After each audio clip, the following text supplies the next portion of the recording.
MSNBC President Rashida Jones made history last year, becoming the first African-American woman to run a major cable news network. Last week, she was honored with the School of Communication and Media's inaugural Media Leadership Award, recognizing individuals who have a significant national impact in media. I sat down with her during the event to discuss her life and career. I started out by asking her, what was a pivotal moment in your life that made you know you wanted to pursue journalism? I've known for a very, very long time. I knew from elementary school that I wanted to be a writer. I didn't know that there was a way to bring writing and leadership and public service all into one role. And it was once I started college. I was a freshman at Hampton University and realized that you could do all of those things and you could do it for television. And that's when I truly found my following. So we know your successes, but could you tell me a failure that happened that you learned from? I always say as a producer, you don't know how to produce until you ruin a show. I still have the 5-minute, you probably have never heard of this before, VHS tape of my first 5-minute newscast that I created. And I recently went back to look at the scripts and I kind of self-critiqued myself. Now, I wrote this script well over 20 years ago, but even now I'm still looking and thinking, okay, I wish I knew back then not to write this way. What do you think brings a story from being good to great? It's all about the characters. It's all about the people. It's all about the human connection.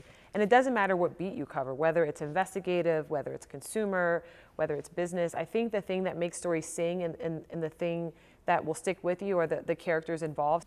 So some say that the biggest challenge facing journalism right now is disinformation. What are you doing at MSNBC to combat against that? So it's been something we've really focused on, and it's kind of a new beat for us. We've had to build entire units that focus on disinformation and how do we educate our audience. We've had to take, I think, an even more critical eye at information that we get. And what is the source? What is the motivation? Sometimes disinformation can manifest itself not only in what is being said, but what's being not said. And so I think we've had to develop kind of a transparent relationship with the audience to explain more process reporting, process language. Here's what we know, here's what we don't know. This is where this came from, and this is why we're questioning it in a way that we haven't had to do my entire career.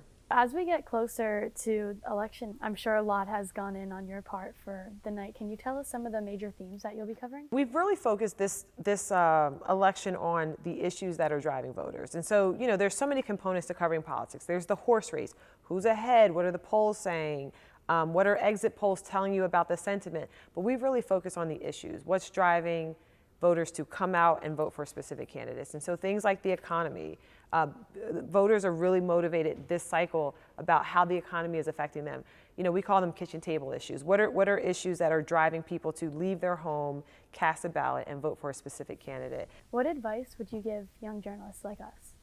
Dream bigger, and then think about what is 5 steps ahead of that. I think, ambition, and I would say your generation has no shortage of ambition per se, but think about how you can change the world. You guys really have the power to think differently, to operate differently, to transcend the industry and platforms and create something that doesn't exist. And so on a macro level is dream beyond what you think you can do. Thank you to Rashida Jones for being so generous with her time and her insights.